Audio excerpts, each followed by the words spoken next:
Who would have thought that Federico Russo would pay attention to the modest and quiet Ursula Gonzalez?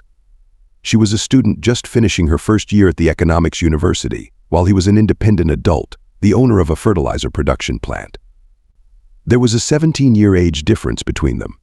They met at an economic forum where Federico was a speaker imparting business wisdom to students. Ursula caught his eye immediately. She asked intelligent questions and attentively absorbed the essence of the answers. While others yawned and waited for the forum to end, she was one of the few who won a scholarship to study at that university. It was challenging for her to study alongside wealthy peers, those born with a silver spoon in their mouths. Ursula was accustomed to achieving everything herself despite challenges and difficulties, but of course she envied those who were lucky enough to be born into wealthy families. Ursula came from a small provincial town. Her parents were farmers who also had a couple of cows. It wasn't on an industrial scale, so money was scarce, but it was enough for the Gonzalez family. Initially, Ursula wanted to be a farmer too, but her parents convinced her to try moving to the capital city and getting an education. Besides, she excelled in school and grasped everything quickly. Her parents explained that global processes in the world couldn't be changed. It's easier for people to go to the supermarket and buy a packet of milk because it's cheaper than homemade. Also, the little town was slowly dying out. Young people were leaving, seeking happiness in bigger cities. What was there to do in this forgotten village? So Ursula agreed to try. She passed the necessary exams and got into one of the best universities. Her parents sold both cows to provide her with some money to settle in the capital initially. Also, the scholarship covered only 70% of the tuition costs. The remaining 30% was paid by Ursula's parents from their own pockets. The daughter was very grateful for such a gift, so her studies always came first. She couldn't disappoint her parents, who had invested so much effort, hope, and money in her development, and she excelled as the top student until she met Federico. After the forum, he approached her. "Hello, Ursula Gonzalez, if I'm not mistaken." "Yes, that's correct." "Where do you have such knowledge from?" The girl smiled modestly and, out of embarrassment, lowered her eyes to the floor. "You must have studied agronomy, right?" Federico continued. "Otherwise, how would you know so much about the specifics of fertilizer production? After all, my business depends more on weather conditions than on the country's economic situation." "Signor Russo, your business depends equally on both weather conditions and the economic situation. And if your production company has good management, then even in a dry summer, you can still make a profit," Ursula quietly replied. "And how would that be?" "Development of new products, the use of marketing strategies, cooperation with agro-technological companies, efficient cost management, and so on." Federico smiled.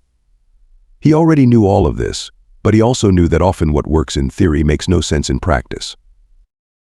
"Sorry, is something wrong?" "You speak everything very correctly. Your summer vacation is coming soon, as I know. Would you like to work for me as an intern at the company during that time?" Ursula couldn't believe her ears. She was immensely happy. "Of course, I would gladly accept your offer." Federico Russo didn't need an intern, but he had enough money to pay for the work of the girl. He liked the modest student who caught his eye, and as soon as she appeared in their office as an intern, Federico began to show her signs of attention. Of course, the employees whispered behind his back. "Well, she's about 20 and he's 37. Why is he messing with the girl? How much longer can he spend romances at work?" But all these rumors didn't reach Mr. Russo. Otherwise, he would quickly fire those who wagged their tongues instead of working.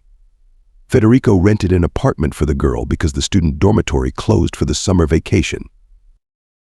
Ursula's parents were very worried because renting such an apartment in the city center was an expensive pleasure, but their daughter reassured them. She assured them that in Federico's company, it was a normal practice. But of course it wasn't. After a month of internship, Federico invited the girl to his office. "Ursula, here's your salary." He handed her an envelope. The girl opened it and was astonished. "But you said you would pay for my internship symbolically, and here is a very large amount." "Your salary is entirely my decision and it's not up for discussion. Also, tomorrow evening I'll pick you up and we'll go to a restaurant to celebrate." What are we celebrating? Well, how about your first salary and your first month of work, explained Federico. But before the girl could finish, the man continued, I'll come at 7 p.m. Refusals are not accepted. Your salary will be enough to buy a beautiful dress, so until tomorrow. The man demonstratively looked at the door. Ursula silently retreated to the exit, thinking to herself, with this amount I can buy myself 20 dresses. The next evening, Federico pulled up to the girl's house, where he had rented an apartment for her. He waited for her in the lobby with a bouquet of 101 roses. Ursula came out to him in a green evening dress with a back cut out. At first she didn't like Federico, the age difference embarrassed her, but she couldn't resist his courting. Moreover, she had always wanted to feel like a princess, a rich girl who has everything. Their relationship progressed rapidly. Summer vacation ended, but Ursula didn't return to the dormitory. The internship also concluded, but Federico persuaded her to stay and live in the apartment. He would cover all the expenses and provide Ursula with pocket money so she wouldn't deny herself anything. Ursula completely forgot where she was heading and what she dreamed of. She rarely went to the university, skipped lectures, and spent more and more time with her new friends from wealthy families. Now she was wealthy too. Soon she was expelled for truancy and poor performance. Perhaps, deep down, panic engulfed her, but outwardly she showed no sign of it. She also decided not to tell her parents. She had her own life now, cheerful and carefree. She used to call her parents every day. Now it was once every 2 weeks. Their conversations became cold and more like weekly reports. Ursula talked about the weather in the capital, lied that she was the best student, asked about her parents' health, and that was the end of the conversation. She also hid her relationship with Federico from them. There was no need for her parents to know that, for a year and a half, she had been sleeping with a man almost 40 years older than her. They wouldn't understand, and Ursula and Federico were both satisfied with the arrangement. They spent evenings and sometimes weekends together. There were times when they could go a month without seeing each other because of his busy schedule. Ursula understood and accepted all of this, and actually she didn't have time to feel lonely. Maybe she loved not Federico himself but his money more. One day, when she came to Federico's office, she overheard whispers among the employees. Are they still together? Yes, almost 2 years now. And she still doesn't know he's married with 3 children. I think she knows, and she's fine with it. Her heart sank. Were the whispers of the employees true? Was Federico a married man and she just a mistress? Distracted by this troubling thought, she received a message. Sweetie, are you okay? You haven't answered our calls for a week. Your mom and I are worried. This message somehow angered Ursula. She quickly replied, Dad, I'm fine. Just busy with a lot of stuff, exams. I'll call when I have time. Then came another message, Mom is sick. So what, just a cold, she thought. I don't have time for this right now. Once the girl was so attached to her mother and father, and what happened now? She didn't tell them anything, hid a lot, and at this moment, Ursula was only thinking about whether the rumors were true. So she didn't respond to her father's message, forgetting why she had come to the office in the first place. Ursula burst into Federico's office. Did you forget to tell me something, my sunshine? What are you doing here? Federico was surprised but happy to see the girl. I came to visit you, and instead of passionate sex in the office, I found out. Federico stood up from his chair, approached the petite girl with dark hair, and hugged her. My love, what happened? Why are you so upset? A tear rolled down the girl's cheek. You have a wife and children, 3 of them. You didn't tell me. I thought you loved only me. You liar. Her emotions overflowed, and Ursula pounded her fists on Federico's broad shoulders. I love only you. You're the only one I need. I don't even live with my wife. We're in the process of divorcing, living in different houses. I visit her because we have children together. We only communicate about the children. Nothing else binds us, she confessed tearfully. Really, Ursula looked at Federico with big, tearful eyes. Why would I lie to you, my darling? Don't you feel my love? Federico reassured her. Ursula, calming down, embraced Federico, feeling her heart beating in unison with his. I'm sorry for reacting like that. My love, she said softly, her voice trembling. I'm just so afraid of losing you. Federico nodded, smiling understandingly. I understand, my dear. But we're together, and no circumstances can separate us. They embraced again, savoring the closeness. Ursula believed her fears were unfounded, and that Federico genuinely loved her. After those words, the couple dissolved into a passionate kiss, and the primary goal of the visit was justified. Feeling upbeat, Ursula left the office.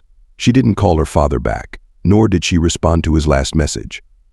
She even forgot what he had written. She had her own life, rich and carefree. Time passed 1 month, too. Ursula was enjoying her morning coffee when her father called. "Sweetheart, hi. You finally answered. We miss you. How are you? How's your studies?" "Dad, too many questions." "I'm fine," Ursula replied. "Ursula, your mom is sick." Her father's voice trailed off, and Ursula remembered he had mentioned this before. "Still, she hasn't recovered yet. It's very bad. She has cancer. I don't know how much longer she'll last. Come home. She really wants to see you." "But I can't," Ursula thought. "I have so many plans, social events, concerts, and our 2-year anniversary with Federico." "Dad, I can come in 2 weeks. I'm swamped with studies," the young woman lied. "Ursula, you don't understand, and you have to come." "Okay, I'll try," she replied, ending the call, saying she had errands to run. Her father felt emotionally detached, as if his daughter didn't care. She was their only child. "Will she come?" the mother whispered, unable to speak louder. "Yes, dear, she'll come." Ursula continued living her life, absorbed in her concerns and plans while her mother slowly faded away. She tried to suppress feelings of guilt and fear, focusing on her studies and her relationship with Federico. 2 weeks passed, but Ursula never came. Her father became silent, sinking into deep depression. Every day, sitting by his wife's bedside, he prayed for Ursula to just show up so his wife could see her one last time. In the end, Ursula's mother passed away, embraced by her husband, but without hearing a farewell from her child. She never saw her beloved daughter's eyes again, never hugged her one last time, never said how much she loved her. Consumed by grief and disappointment, Ursula's father could only send her one message containing the date and time of the funeral. Ursula sat at home, staring at her phone screen. Seconds felt like hours as she tried to comprehend what she had read. Her heart pounded harder, trying to find a way out of this abyss of pain and shock. Suddenly it all dawned on her. She realized she had lost her mother forever. It was the moment when all her plans and worries crumbled like a house of cards. In that moment, her life was filled with only one thing: the realization of the tragedy that had shattered her heart. Without hesitation, Ursula quickly gathered her belongings and headed to the train station. She knew that now her place was by her father's side, that now her duty was to be where she was needed most. The journey to her hometown seemed endless, every mile reminding her of what she missed, of what she didn't do. Time seemed like a sinister opponent, taking her further and further away from the chance to say a final goodbye to her mother. When Ursula finally arrived in her hometown, she headed straight from the station to her father's house. She opened the door with the old key and called out, "Dad, it's me." But her father didn't greet his daughter warmly. He came out to the hallway and said, "The funeral is tomorrow. I want to get some rest. Good night." With those words, he went to his bedroom. Ursula slowly climbed the old wooden stairs, making her way to her room. The door creaked as she opened it, and inside, everything was just as it was on her last visit. The room was cozy, filled with memories from the past. Soft light came from old table lamps, bookshelves adorned with old photographs, and her childhood toys forgotten in the corner. Ursula stopped in the middle of the room, closing her eyes to soak in the atmosphere of the place. Memories of days spent with her mother overwhelmed her.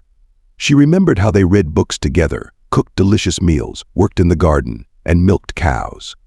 Ursula recalled telling her mother about her dreams, but now the girl realized how much she had changed.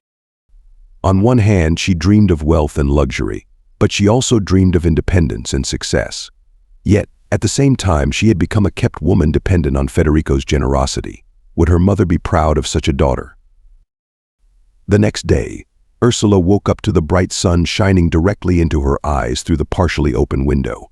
"What time is it?" she thought. "Why didn't Dad wake me up? I'll be late for the ceremony." Ursula entered the church, the smell of incense hitting her nose. She felt the air heavy with the weight of her mistakes. Every step toward her mother's coffin seemed heavier than the last, as if invisible chains held her, not even allowing her to breathe. When the ceremony ended, Ursula slowly approached her father.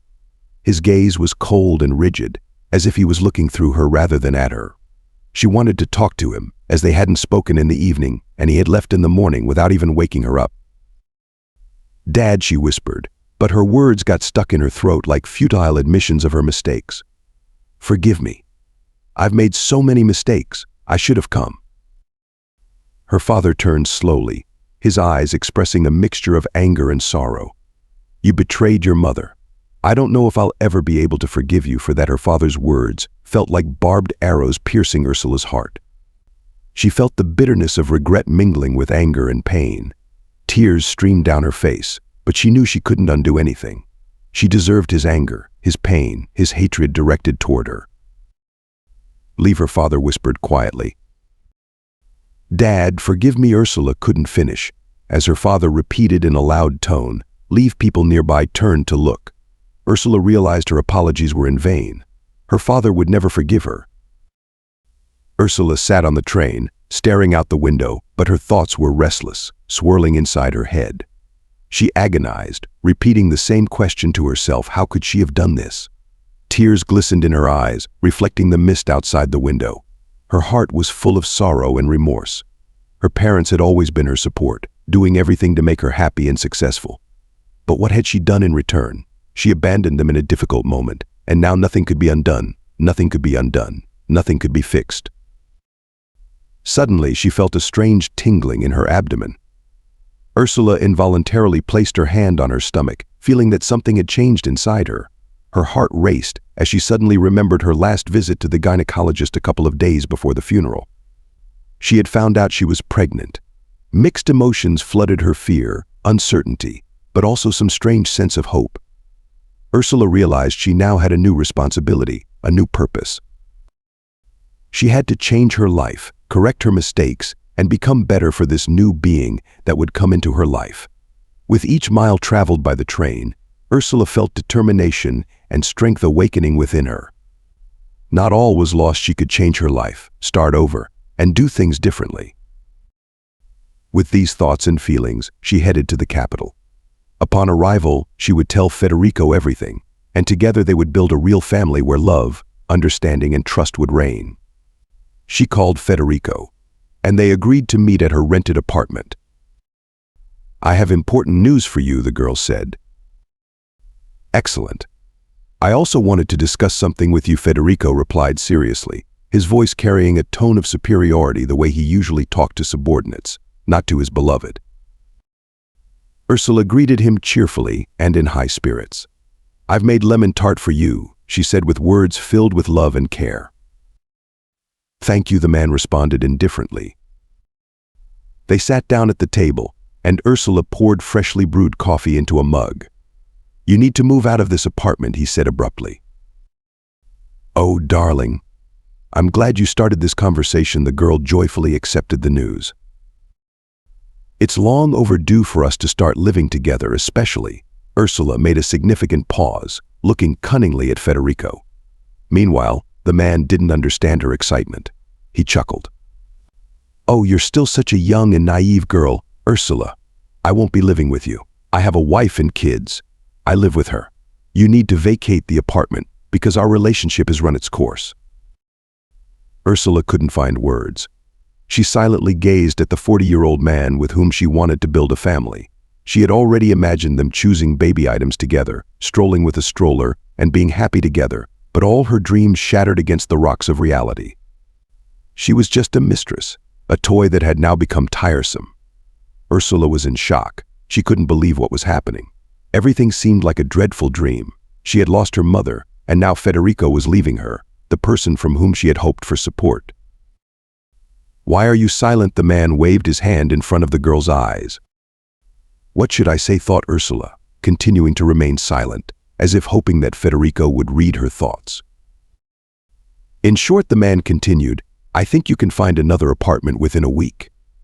By the way, this tart is very tasty, Federico said with appetite, devouring the dessert and washing it down with aromatic coffee. You said you don't live with your wife, that you only communicate about the children, Ursula said quietly, staring at one point. And you believe that? Federico raised an eyebrow. Ursula raised her eyes, which were already filled with tears. Oh, my little one. Federico continued, forgive me. I didn't know you believed all the nonsense men spew. And to be honest, no mistress has ever lasted more than a year with me, and here we were together for 2 years. I'm pregnant, Ursula confessed, hoping that this fact would somehow keep the man. Don't worry. I'll give you money for an abortion, Federico replied calmly, as if it wasn't the first time. It's your child. Do you want me to kill it? The girl cried out. My children are waiting for me at home, and this, the man pointed to her belly, isn't even a child. It's a fetus, a fertilized egg, not a child. Leave. Ursula shouted, standing up from the table and pointing to the door. No, darling, this is my apartment. I rent it. I pay for it, so you'll have to leave. Make sure your things aren't here in a week. I'm not a monster. I'm grateful to you for the wonderful and emotional 2 years. I can honestly say you're one of my best mistresses, so tender and innocent. Clearly a village girl who found herself a sweet daddy. But oh, how naive and foolish you are. You dropped out of school. Why, silly girl? Silly girl. I'll give you money for the abortion. Don't worry. The man said, putting the last piece of lemon tart in his mouth. Then he took a sip of coffee, grabbed his things, and headed for the door. Goodbye, Ursula. Don't remember me with bad words. I showed you what life can be like, beautiful and carefree. I entertained you for these 2 years. Everything was mutually beneficial, but now it's time for us to say goodbye. Ursula didn't respond. After hearing the front door slam shut, she walked into the bedroom and lay down on the bed. At that moment, she couldn't even cry. A million thoughts swirled in her head. Ursula stared into space, then drifted off to sleep, despite the bright sunlight outside. 7 years passed. For 7 years, Ursula didn't communicate with her father, and for 7 years, she supported herself, switching low-paying jobs each year. Currently, she works as a dishwasher in a cafe, and her salary doesn't always cover food, but she tries not so much for herself, but for her beloved son, Alberto. In the past, when Federico offered Ursula money for an abortion, she realized she wouldn't give up her child for anything. With that money, she rented an apartment. She also sold all her designer clothes and gifts from Federico. That was enough to support herself and her child, but then the money ran out. She worked as an office cleaner, a shop assistant, and a gas station attendant, but she got fired because Alberto often got sick, and the young single mother had to take time off. No employer liked that. But now her son is 7 years old. He's in first grade and he's independent enough for his age. Son. It's me. Ursula entered the small but cozy suburban house she rented. Mom, the 7-year-old dark-haired boy ran into the hallway and threw himself into the arms of the emaciated woman. Alberto, do you know what's for dinner tonight? Probably rice again, the boy said disappointedly. Almost. Rice with shrimp. Shrimp, Alberto said in surprise. Yes, the chef gave me almost half a kilo for free, she said. They miscalculated the portion and ordered too much. Out of kindness, he gave me the shrimp completely free. Ursula explained to her son. Marcus, the head and only chef in this cafe, knew about Ursula's difficult situation. He understood that her salary was catastrophically insufficient to provide for herself and her child, so he helped however he could, ordering extra supplies as if by mistake and giving them to the dishwasher. Although of course he paid for everything himself, including these shrimp, he felt sorry for this beautiful young woman who, out of foolishness, out of youth, made so many mistakes and now paid for them. He knew about Fernando, about her father, and about Ursula's mother. She told him everything. Once, after work, he offered to walk her home, and then Ursula told him that she would never again rely on other people, and she would never take a cent from anyone. She'd learn everything herself. That's her life position now. Ursula believed that sooner or later, the moment would come that would turn her life around. But years went by, and that moment never arrived. After enjoying a delicious dinner of rice with shrimp with her son, Ursula took another book on financial management from the shelf and began to read. She tried to dedicate every spare minute to self-learning. She regretted leaving university, but now she understood that the past couldn't be changed and she needed to move forward. She often didn't have enough money for food, but she managed to set aside enough for books. It was a matter of priorities. It was important for her to feed and clothe her son, buy books, while she herself could suffice with plain rice or potatoes. Ursula sat at the table, leaning over the book, as if it were the key to her future, and her eyes burned with the fire of ambition and determination. She knew the path to change could be long and difficult, but she was ready to see it through. Alberto watched her and couldn't understand why his mother worked so hard, studied, but earned so little. In his mind, the logical change just wouldn't form. Day after day passed without any change in Ursula and Alberto's lives. The girl began to lose hope. Why do I exert so much effort and time into learning if I can't even apply my skills in practice for the past 2 months? She had been trying to land a good job in finance, but no one even invited her for an interview because she lacked the appropriate education. She tried to argue that she could work for them even without formal education, citing the numerous books she had read and the countless lectures she had watched online, but no one wanted to listen to Ursula. Her boss, upon learning this, just laughed in her face. Who would hire you? You were even fired from the store when you were just a salesperson. I was fired because I had to stay home with my child, and I couldn't come to work, Ursula objected. Just keep blaming the child, then the boss sneered. Just admit you're a bad worker and you have no skills. Look at her, a dishwasher wants to be a financial expert. Where else would you see something like this? Is this some kind of joke? The man laughed. Ursula listened to her boss's words, feeling how his mocking remarks wounded her self-esteem.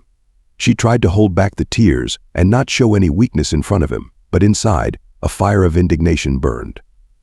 She couldn't believe that her perseverance and desire for self-improvement were met with mockery. She couldn't accept the fact that her past determined her future, that no one saw the potential in her that she felt so strongly. That day, Ursula didn't want to go home, despite the fact that her beloved son was waiting for her there. She felt terrible guilt towards Alberto as he was growing up in poverty because of her. Maybe she really should have had an abortion. No, the girl immediately pushed away those horrible thoughts. She couldn't imagine her life without Alberto. For his sake, she had to keep trying. But where should she go? She had no idea. On her way home, Ursula stopped by the grocery store. She might have little money left, but tomorrow was payday. Today she would buy Alberto his favorite cereal and a packet of milk. He would be very happy. She handed several paper bills to the vendor. Do you want to take a lottery ticket as change? No, thank you. The draw will be in a week. The main prize is $1 million, the vendor said inspiringly. Ursula smiled. Thank you, but I'll pass. I don't believe in luck. The vendor counted out the change. The next day, Ursula came to work feeling down. You seem sad today. What happened? Marcus inquired. Nothing happened. I'm just not in the mood, Ursula replied. It's payday today. Everyone's in a good mood, and here you are, sad. These pennies don't lift my spirits, you know. I'm barely making ends meet, the dishwasher said hopefully. I have a little surprise for you. Maybe it'll cheer you up, Marcus said, pulling out a lottery ticket from his apron pocket and handing it to Ursula. I bought one for myself too, to test my luck. The main prize is $1 million. Ursula laughed. I can do without testing my luck. Life hasn't been kind to me. We'll see about that, Marcus said. I need to head to the kitchen now. Don't be sad, he added and walked away. Ursula indifferently examined the lottery ticket. Why did he give this to me? So I could be disappointed in luck again. Ursula tucked the lottery ticket into her pocket and promptly forgot about it. She dragged herself through the days as if each step forward was through a thick fog. The thought consumed her mind that nothing was working out for her, that her life was awful and poor, and that she doomed her son to the same miserable existence. All her efforts seemed futile, and every time she looked at Alberto, she pitied him. She felt sad that he didn't have grandparents, that he didn't have a father to raise and support him, and it was all because of her foolishness and naivety. That Sunday started like any other. Ursula didn't wake her son. He didn't have school today, so let him sleep a little longer. But it was time for her to go to work. She quickly drank a cup of cheap instant coffee and hurried out of the house. Marcus greeted her at work. "Hi, Ursula. Today we'll find out the lottery results." "Remember," Ursula admitted honestly. "Marcus, I don't believe in luck." She put her hands in the apron pocket and felt the lottery ticket. She took it out and looked at it again. Marcus said with a smile, "You've said that 1,000,000 times already. The draw starts on TV in 15 minutes. Come out to the hall." "If the cafe owner sees me in the hall with the guests, he won't like it," Ursula said. "He may have a nasty temper, but he can't restrict your freedom of movement. And who knows if anyone will come. In 15 minutes, you know, on Sundays nobody comes here in the morning." Ursula smiled sweetly. In 15 minutes, she walked into the hall, took a seat, and stared at the TV screen. She knew she wouldn't win anything, but she didn't want to hurt Marcus' feelings. Marcus sat beside her, eagerly awaiting the start of the broadcast. His eyes sparkled with excitement, periodically glancing at Ursula with hopeful anticipation. Then the television burst to life in vivid colors, showing the tense faces of the hosts, followed by a giant roulette wheel appearing on the screen. Ursula took a slow breath, preparing herself for the disappointment she expected. Tick-tock, tick-tock, the host's voice echoed, accentuating the tense silence in the room. The roulette wheel began to spin, with numbers appearing on the screen one by one. Ursula watched as each number flashed before her eyes, waiting for the moment she would hear her numbers, but each digit seemed to only deepen her doubts. Finally, the roulette slowed down, and the pointer stopped at one of the numbers. Ursula held her breath, ready for disappointment, but then she heard the host's words, "Congratulations. Ticket number 676432, you're the winner. Your prize is 1,000,000. Ursula couldn't believe her ears. Her heart pounded so hard it felt like it might burst from her chest. Her eyes widened, and her lips parted slightly, as if she couldn't find the words to express her astonishment. Marcus exclaimed joyfully and hugged Ursula, congratulating her on her win. But Ursula sat in a daze. Could this be a dream? Will I wake up in just a few seconds? The thought flickered in her mind. But her musings were interrupted by the boss's words, which sounded like thunder in the clear sky. "Look, the dishwasher won 1,000,000.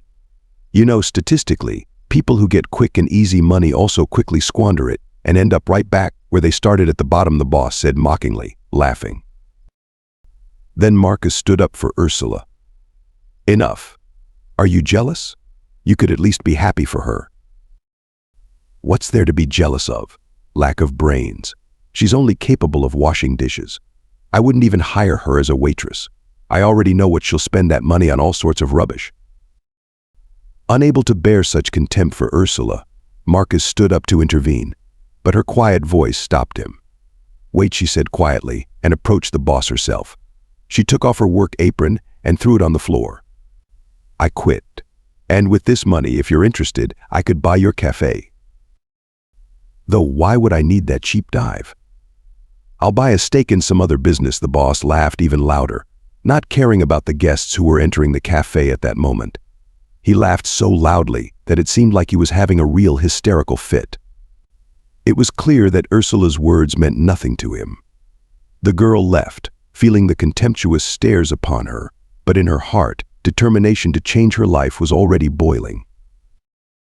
The next day, the boss found no reason to laugh. After all, Ursula never returned to work, and there was no other dishwasher. He himself had to wash dirty dishes from morning till night.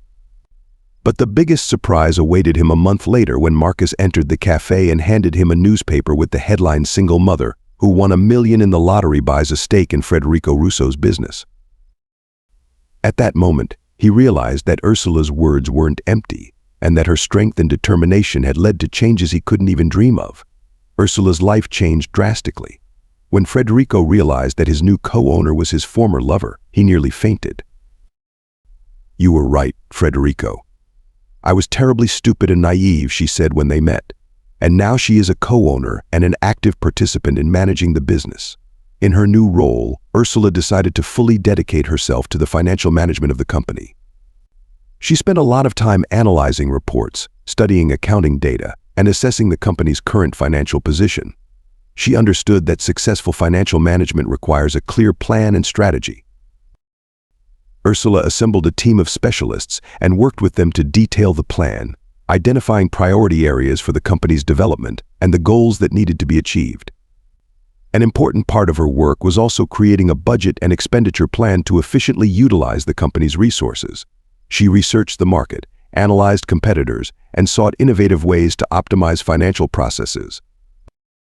With each passing day, Ursula became more confident in her abilities and more competent in financial management.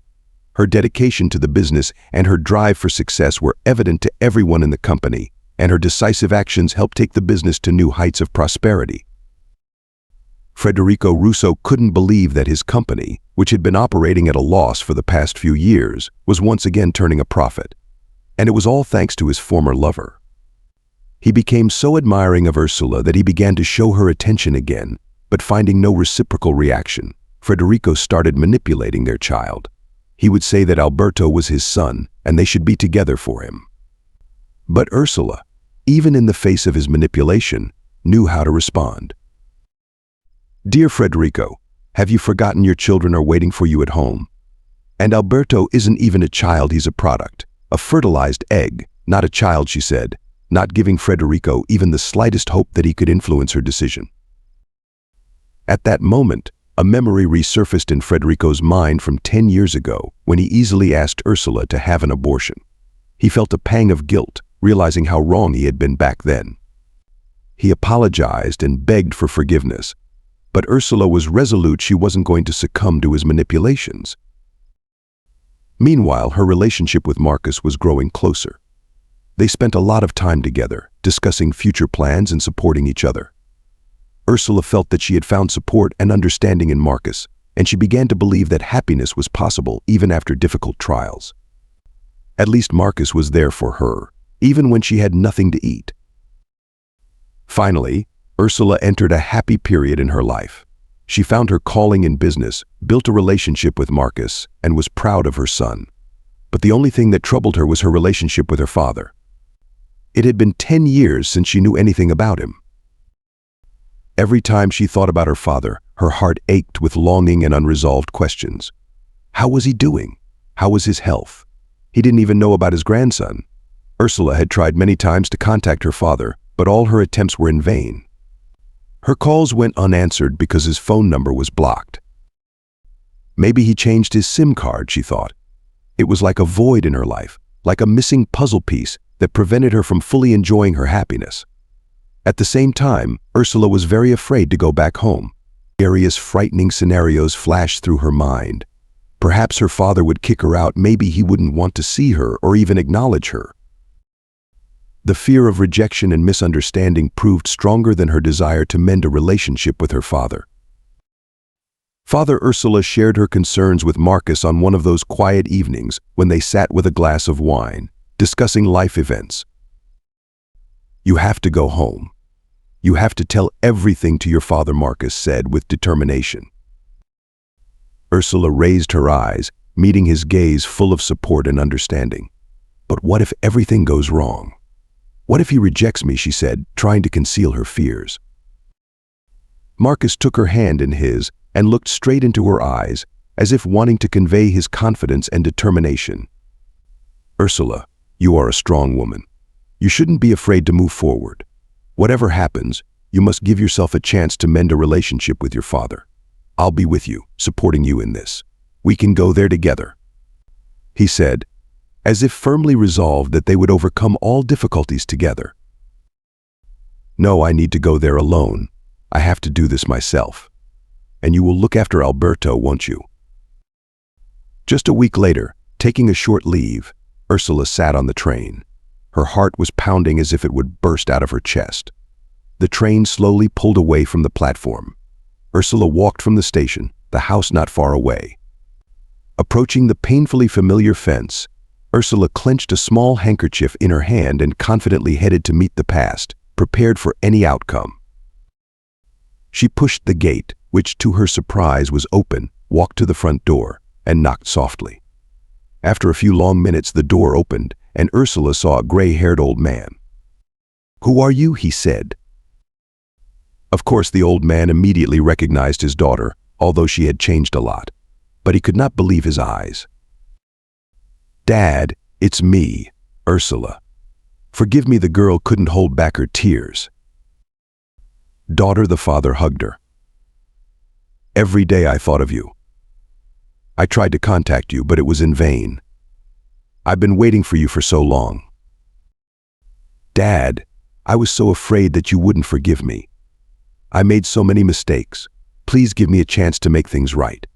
I really hope you can forgive me." Ursula spoke with trembling in her voice, hoping her words would reach her father's heart. "Ursula, my dear, I lost both my beloved wife and daughter at the same time. And if I can't bring your mother back, give me the opportunity to have my daughter back." That evening, they talked for a long time, sharing memories of the past and taking the first steps to restore their lost connection. Ursula told her father about all the events that had happened to her during the years they hadn't spoken. She talked about Federico and her son Alberto, about her difficulties and joys. The father listened attentively to his daughter, supporting every word. Gradually, their conversation became deeper. They discussed their feelings, fears, hopes, and concerns. Ursula realized that despite all the obstacles that had arisen between them, their bond remained unbreakable. She felt that she had finally regained a part of the family that had been lost.